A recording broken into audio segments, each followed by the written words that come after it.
Hello, everyone. Welcome to James and Arsley's YouTube channel. We appreciate you guys. Thank you for joining us once again.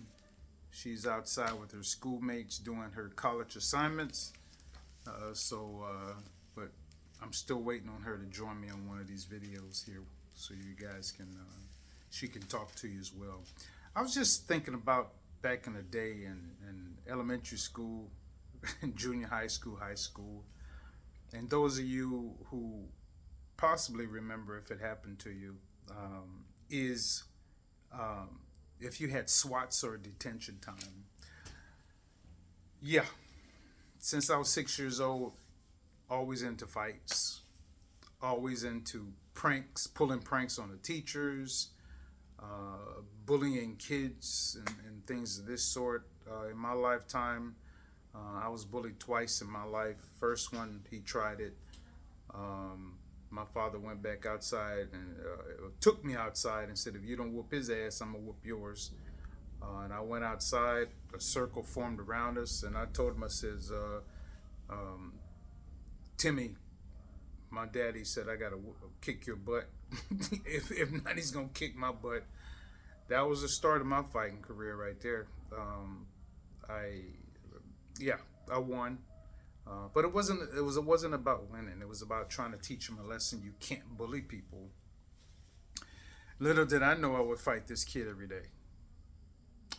That's how I learned how to be kind of a semi-bully, but also a protector from other friends in school. From junior high school, I'm sorry, from elementary school, first grade up until I was I believe a junior or senior in high school, junior in high school, matter of fact, going into my senior year. But quite often I would get in trouble for pulling these pranks. Either they would um, suspend me, send a letter home, and I'm thinking, ooh, I got out of that trouble. But little did I know, 2, 3 days later, they done mailed a letter home to my parents, and yeah, explaining what happened. And then I got a whooping by both my parents. Uh, Also, the SWATs were, yeah, not good. You're swatted in this room, and the kids would hear it, and they're just chuckling. You come out trying to be a young man about it, and you trying not to cry, and everybody's looking at you and laughing. It was embarrassing. It hurt. You know, uh, but that particular teacher was my metal shop teacher. He didn't tell you parents. He took matters into his own hands. Um, but if there was something where you got that letter or that phone call from the principal or vice principal or secretary, whoever it was horrible. Yeah, it was pretty tough. Detention, ooh, number of those. Uh, Boring, sit in class, not do anything, do your homework, just sit there and think for a half an hour to an hour. Plus, you got a letter and you had to take the letter home, make sure it's signed, and bring it back, or else there was more trouble. If you didn't, then it was going to be a phone call. You weren't allowed to open the letter. I got plenty of those, you know, uh, throughout my school years. Finally, first grade, I remember my parents were like, "Man, what in the world is going on with this kid?" Yeah. So I was evaluated and found out that, yeah, James is bored. That's what they found out. James was bored. Put him in extracurricular activities and quick, before he it turns into a worser thing. So, 10 years old, I found a mentor.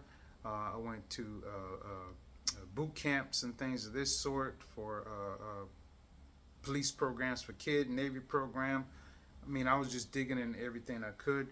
I got to be in these outlets, these programs. Wound up being a leader and training other people and working with other kids younger than me. So it was a wonderful thing. It went from bad to good. But back then, ooh, I used to get my ass whooped all the time. I just thought I was punished. I was cursed. But um, I was just bad as hell. But the good thing came out of it. I never went to jail behind it or anything like that. Thank God. Um, but yeah, it could have been worse had I not had this one mentor. Much respect to Willie E. White. He's not with us anymore.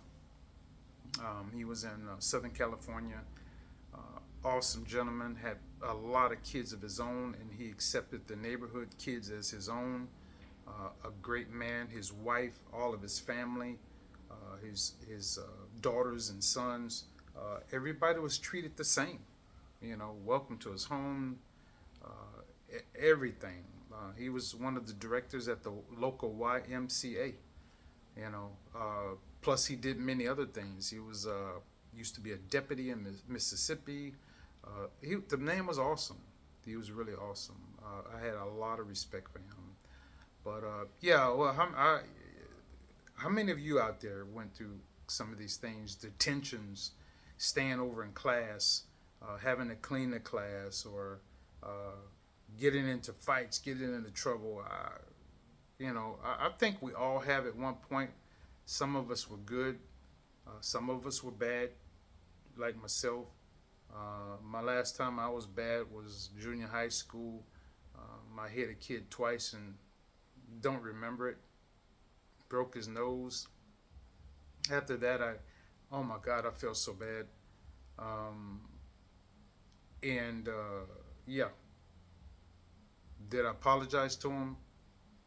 Yes, but I was trying to make it look like I felt bad for him or pity or whatever, just so I wouldn't get in trouble. And the principal, Mr. Phillips, I remember him in high school. He did me a favor and not tell my parents.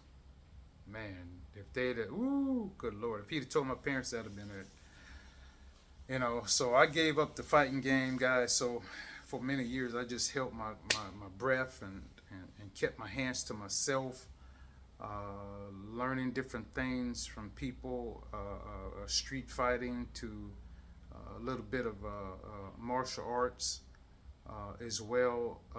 You learn the discipline. You learn how to woosah, just let things go. It's tough. It's hard, but you have to. These days, they don't play. They'll kick you out of school. As I got into my senior year, you were put out of school and you were sent to a secondary school to finish high school. I'm glad I didn't go down that route. It was important for me to get on that stage and walk with my class, 333 fellow seniors graduating. Man, I'm glad I flew straight and done the right thing. You know, what an experience it was. It brings back a lot of memories. But yeah, what did you guys do? I know you got in trouble out there, if you don't mind sharing. But I just want to tell you thank you for the likes, subscriptions, and the comments. They've been wonderful. We appreciate you guys. You guys take care. Much love to you.